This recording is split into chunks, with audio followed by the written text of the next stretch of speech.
Surgery లేకుండా sciatica, spondylitis, frozen shoulder కి కేవలం 45 నిమిషాలలో నొప్పి లేని అత్యాధునిక చికిత్స ప్రాణ పెయిన్ క్లినిక్. సంక్రాంతికి వచ్చే పెద్ద సినిమాలను చిన్న సినిమాలు దెబ్బతీస్తున్నాయా? 2 ఏళ్లుగా ఇదే ఫార్ములా క్రేజీ ప్రాజెక్ట్స్ ని ముప్పు తిప్పలు పెడుతుందా? ఈ ఏడాది సంక్రాంతికి వస్తున్న 2024లో వచ్చిన హనుమాన్ తో ఏ చిత్రాలు నష్టపోయాయో చూసిద్దామా?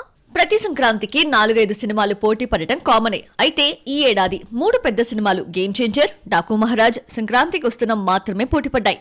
ఒక్కో సినిమా 2 రోజుల గ్యాప్ లో రిలీజ్ అయ్యాయి. పండుగ రోజు వచ్చిన సంక్రాంతికి వస్తున్నాంకి సూపర్ హిట్ టాక్ రావడంతో ఆ effect Daaku Maharaj, game changer collections పై పడ్డాయి. గేమ్ చేంజర్ కు డివైడ్ టాక్ వచ్చినా డాకు మహారాజ్ కి మాత్రం పాజిటివ్ టాక్ వచ్చింది.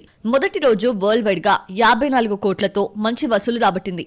రెండో రోజు కలెక్షన్స్ బాగానే ఉన్నా సంక్రాంతికి వస్తున్నాం రిలీజ్ తర్వాత డాకు సీన్ రివర్స్ అయింది. సినిమాను 81 కోట్లకు అమ్మితే 70 కోట్లు యమా స్పీడ్ గా రాబట్టింది. అయితే ఫ్యామిలీ మూవీ రాకతో ఆడియన్స్ అందరూ సంక్రాంతికి వస్తున్నాం వైపు చూడడంతో డాకుకు వసూళ్లు తగ్గిపోయాయి. ఇంకో 5 కోట్లు వస్తే డాకు సేఫ్ అవుతుంది. వచ్చే వీకెండ్ నాటికి లాభాల్లోకి ఎంట్రీ ఇచ్చిన నందమూరి ఫ్యాన్స్ ఎప్పటి నుంచో ఎదురు చూస్తున్న 100 కోట్ల మార్క్ డాకు అందించలేకపోతోంది. సంక్రాంతికి వస్తున్నాంకి వచ్చిన super hit talk effect okay అనిపించుకున్న డాకుపై తీవ్రంగా పడింది. సంక్రాంతికి ఎంత పెద్ద సినిమా, ఎంత క్రేజీ మూవీ వచ్చినా పాజిటివ్ మౌత్ టాక్ తెచ్చుకున్న సినిమా ముందు చేతులెత్తేస్తోంది. స్టార్ ఇమేజ్ ఉన్న యంగ్ హీరో ముందు తల వంచాల్సిందే అన్నట్టుగా సీన్ మారిపోతోంది. 24 సంక్రాంతి కూడా ఇదే ఎక్స్పీరియన్స్ ఫేస్ చేసింది. హనుమాన్ ప్రభంజనం గుంటూరు కారంని మడతెట్టేసింది. గుంటూరు కారంని అర్ధరాత్రి ఆటతో రిలీజ్ చేస్తే నెగటివిటీ మూట కట్టుకుంది. ఆ తర్వాత చూసిన ఆడియన్స్ నుంచి పాజిటివ్ రెస్పాన్స్ వచ్చినా నేటివిటీ ఇంపాక్ట్ బాగా పనిచేసింది. ఈలోగా హనుమాన్ కి సూపర్ హిట్ టాక్ రావడంతో గుంటూరు కారం ఫ్లాప్ చూడాల్సి వచ్చింది.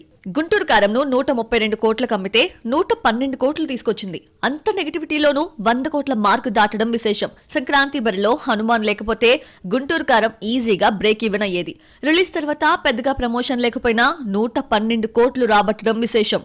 23లో Waltair Veerayya super hit talk తెచ్చుకున్నా వీరసింహారెడ్డి పాజిటివ్ టాక్ తో బ్రేక్ ఈవెన్ అయింది.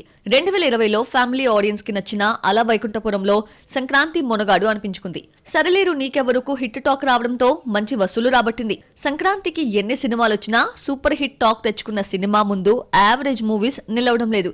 ఒక రకంగా కిల్ అయిపోతోంది.